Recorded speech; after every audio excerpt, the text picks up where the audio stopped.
Good evening. I'm Patricia Vallone with a CTV News Update. With many people planning to party tomorrow night into the new year, police are putting out the word that they will be out in force. Byron Scott has our story. I'm Byron Scott on 495 in Largo. Police are putting out the word to avoid this weekend drinking and driving. Now, police departments around the state say they'll be out in force on the highways and roads. State police will be conducting saturation patrols at each of its 23 barracks. In our area, police will be targeting Route 5 and I-495 within southern Prince George's County. Now, according to the Maryland Department of Transportation, 173 people died on Maryland roads from impaired crashes in 2021. More than 2,800 people, they say, were injured. Now, as for tips, police are asking people to designate a sober driver the night of New Year's. Use public transportation like a taxi or rideshare, and don't let a friend drive if you think they are drunk. In Largo, Byron Scott, CTV News. Well, if you plan to go out this New Year's Eve, how about ditching the car keys and taking public transportation? Metro trains, buses, and paratransit will be free to riders beginning at 8 p.m. on New Year's Eve. Rail service will be extended until 2 a.m. on Sunday. Also, Metro buses on certain routes will be extended until 3 in the morning. Meantime, on New Year's Eve into New Year's Day, Lyft will provide free rides to Metro area customers up to $15. Well, here are the latest COVID-19 numbers for our area. The Maryland Department of Health has confirmed more than 1,500 new cases. The county's positivity rate is 19.19%. 13 Marylanders have died of COVID over the past 24 hours. 783 are hospitalized. The Prince George's Fire Department is warning residents to stay off of frozen lakes and ponds. Officials say ponds and lakes would need at least 4 inches of thick, clear ice to be safe to walk on. However, the Washington region doesn't typically get cold enough for that to happen. Officials say if you see someone on a frozen body of water, call 911 immediately. Someone is in the water, immediately call 911. Don't try to be a hero. Majority of all untrained rescuers become victims themselves. Call 911. There's a simple mnemonic that we use of reach, throw, and row for ice rescues. Reach them if you can. Use a stick to extend your reach. Do not go and make yourself a victim yourself, so stay off the ice. If you have something you can throw to them, such as a life ring, that's always a great option. And then the next piece is actually row, which is put yourself in a boat. But call 911 first. Let our trained providers come out there and do their job. And Doubleday says visiting an ice rink is a safer option than skating on frozen bodies of water. Here in Prince George's, there are 3 county-run ice rinks. Well, the cold weather death toll in Maryland this season is now up to 8. The most recent deaths have occurred in Baltimore City and Dorchester County. That's according to the latest report from the State Health Department. Just yesterday, we reported that there were 6 hypothermia fatalities statewide. And you are watching CTV News. I'm Patricia Vallone. We'll be back in just a moment.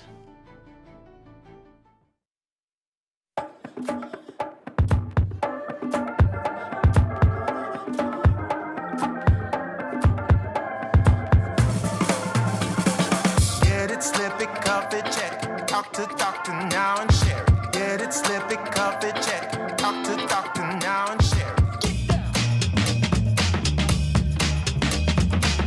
Gonna get it, gonna slip it, gonna cuff it. Check it, talk to doctor and share it. Gonna get it, gonna slip it, gonna cuff it. Check it, talk to doctor and share it. Get it, slip it, cuff it, check it. High blood pressure silently affects millions of Americans. Staying on top of your blood pressure is as simple as these 4 easy steps. Self-monitoring is power.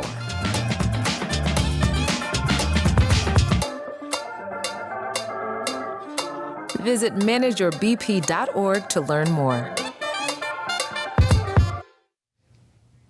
Prince George's police are investigating a Temple Hill shooting involving a child. The incident happened at an apartment in the 2500 block of Southern Avenue yesterday afternoon. Police say the child was playing with the weapon when it went off. The child suffered a slight graze wound and is recovering in the hospital. Officials are working to determine how the child had access to the gun. Well, as we head into the new year, we take a look back at some of CTV's top stories of 2022. Here's a video essay courtesy of producer Erica Cumber.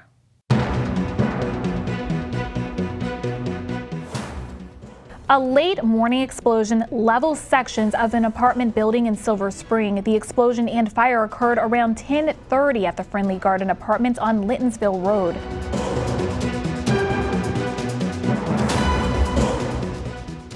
I looked up in the sky, it was green. There was just a big rush of wind. It kind of looked like a tornado was hitting the scene. Chairs were flying everywhere.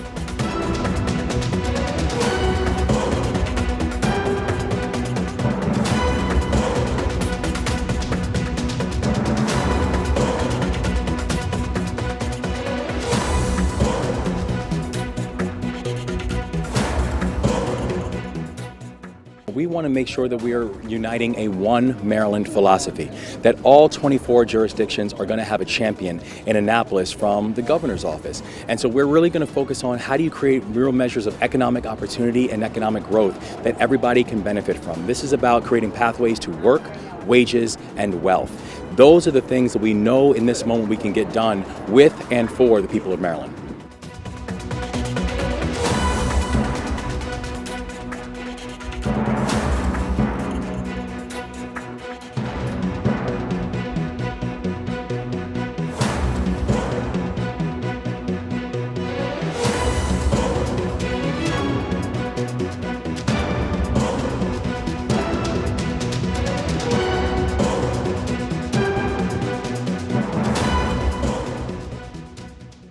I was super amped to just come home and see the love just around what's gonna be like when I get home, because everyone knows how much I love DMV, and seeing all the posts during it and everything was super cool.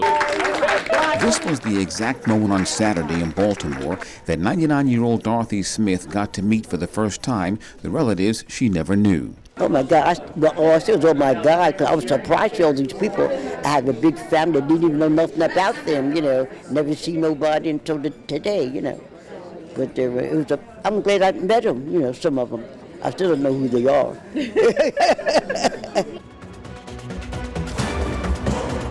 2023 is fast approaching, and with every new year comes new goals and resolutions. So we spoke with some local residents and asked them about their New Year's resolutions.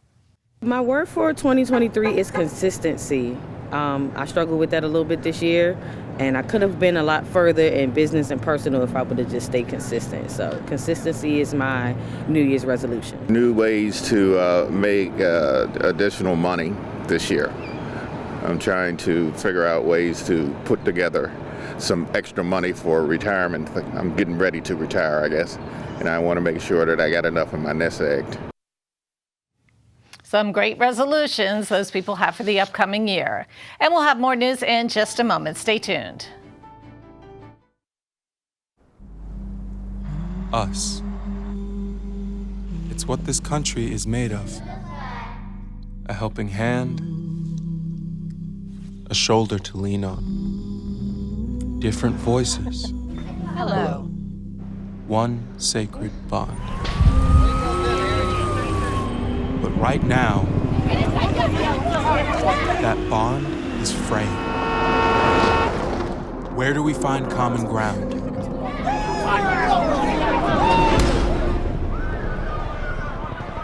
How do we get back to us?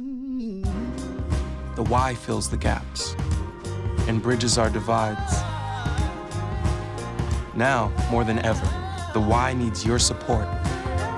Because where there's a why, there's an us. For a better us, support your local why today. Thanks for staying with us. Well, a big change is coming to healthcare starting on January 1st. The Maryland Medical Assistance Program will provide dental services, including diagnostic, preventive, restorative, and periodontal services. The resources will be available to adults whose annual income is at or below 133% of the federal poverty level. It will also repeal certain provisions of the law that required the implementation of a pilot program for adult dental services. The Prince George's House delegation is hosting its 2023 legislative session bill hearing via Zoom. 14 items are on the agenda, including several bills that would alter the structure of the Bi-County Park and Planning Commission, as well as legislation to add speed monitoring cameras along Route 210. Also on the agenda is the creation of an Office of Integrity and Compliance within the county school system. The meeting takes place Tuesday, January 3rd at 6 p.m. You can register to testify or log on to the Zoom meeting by clicking the link at the bottom of your screen. Congressman-elect Glenn Ivey says his top priority once he takes office is to bring the FBI to Prince George's County. Prince George's is home to two of the potential locations of the list of finalists, the third being Springfield, Virginia. According to Ivey, bringing the FBI to Prince George's could save the government up to $500 million. He also pointed out that the county has set aside money to help absorb some of the costs that would be incurred. In recent weeks, other lawmakers, including Governor-elect Wes Moore, have appealed to the Biden administration. The General Services Administration is expected to announce its decision in the spring. Well, the Washington Capitals matched up against the Ottawa Senators yesterday evening, but they weren't able to come away with the victory, losing the game 4-3. The Caps had won the last 7 meetings against the Senators, as well as 5 straight games going into the last night's matchup. The Caps take on the Montreal Canadiens at Capital One Arena tomorrow at 4 o'clock. And in more sports news, 2 Maryland universities faced off on the hardwood last night. The UMD men's basketball team took the court last night, came away with an 80-64 win over UMBC. Now, this win puts the Terps at 10-3 for the year as UMBC falls to 9-5, with their win streak ending last night. The Terps are now on a 2-game winning streak and will return to the Big Ten play as they go up against Michigan on Sunday at 4:30. And let's check now on your weather forecast. Tonight, mostly cloudy with lows around 45. Saturday, rain likely, highs in the 50s. Sunday and Monday, mostly sunny with highs near 60 degrees. So get out and enjoy as much as you can. That is CTV News for now. Thanks for tuning in. We hope you have a great New Year's celebration, and we'll see you right here next Tuesday in 2023.